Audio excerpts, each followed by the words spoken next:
Anyhow, I want you to say hello to Richard. Where are you, Richard? Here he is. Richard Terry, ladies and gentlemen. Now, resident performer, right down here.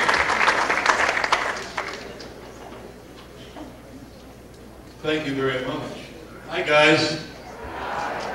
I'm getting a feeling of deja vu.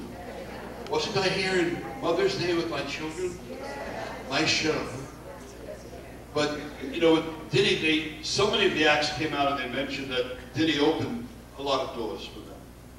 But what they forgot to mention was that as a young man, Dinney was the doorman at groceries.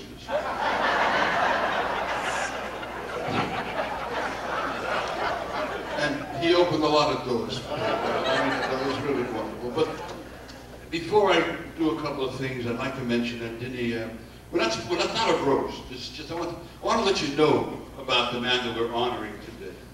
Here is a man who does not know the meaning of the word selfish. He does not know the meaning of the word condescending. He does not know the meaning of the word unkind. Now that I think of it, he doesn't know the meaning of most words. But Dinney, it's a pleasure to be here. It reminds me of the story of these two friends, 95 years old, and they meet on a park bench once a week and they discuss what they did the week before. And he says, Schleimer, what did you do last week? That's V-I-K, Vic. He said, what did I do last week? I'll tell you what I did last week. I got on a bus and I went downtown and I purchased for me a hook here. He said, what? A hook here! You're 95 years old. What the hell did you do with the hook here? He said, I'll tell you what I did with this hooker. We went to my apartment, and she took off all her clothes, and she was laying on my bed, absolutely naked. N-E-K. Absolutely naked on my bed. And I sang this song. He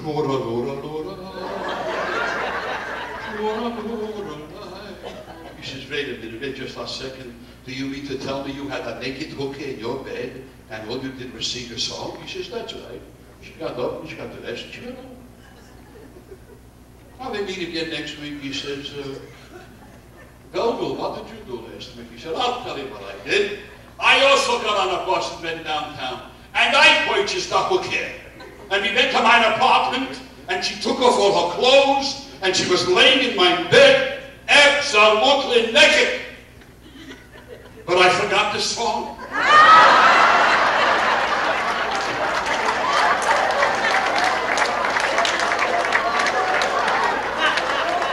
So I stumped her.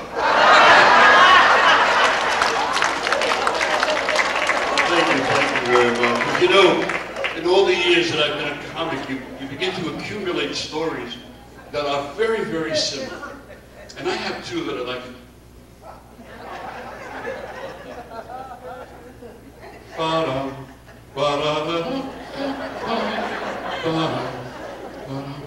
Take your time, the show's going to be here till 5 o'clock.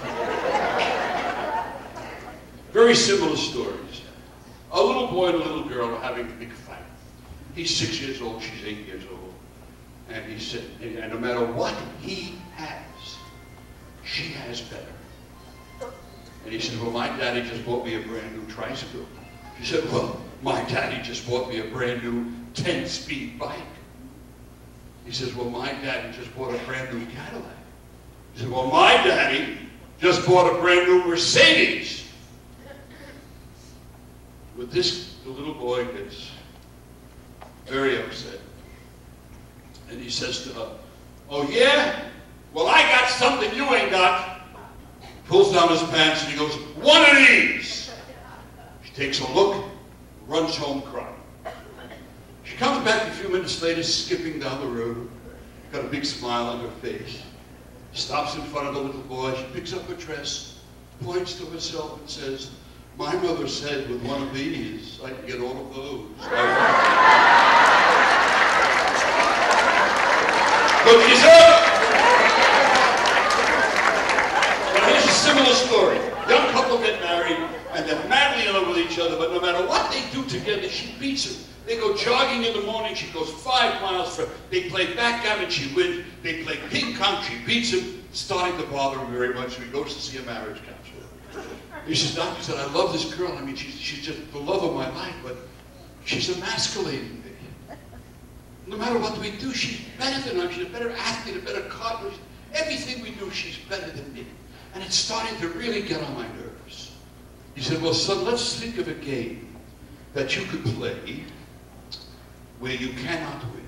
Just give me a few moments. He said, I got it. When you go home tonight, I want you to challenge your wife to a wee-wee on the wall contest. Whoever makes the highest mark is the winner. How can you lose? He said, Doctor, you're a genius. Running and says, hi, Han. I got a new game. I challenge you to a wee-wee on the wall contest. Whoever makes the highest mark is the winner. She says, shall I go first? He says, yes. Picks up her leg. She makes a mark on the wall. And he says, okay. Now it's my turn. He pulls down the zipper. She says, no hands.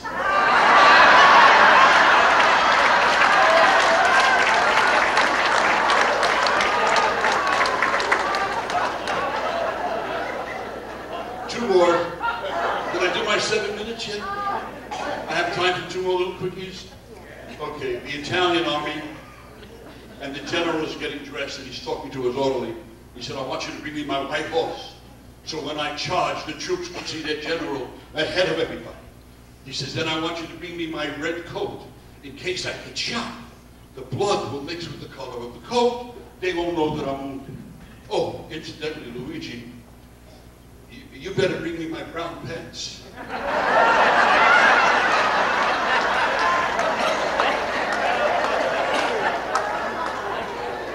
Same joke, same joke. Inspection day in the barracks. The inspector general comes in and goes, oh my goodness gracious, it stinks in the barracks. Captain, you better tell your men they got to change their underwear. He says, yes, sir, Captain. General leaves. He says, men, we did not pass the inspection because the general said it stinks in here.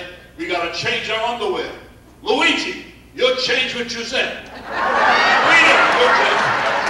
Goodbye, everybody.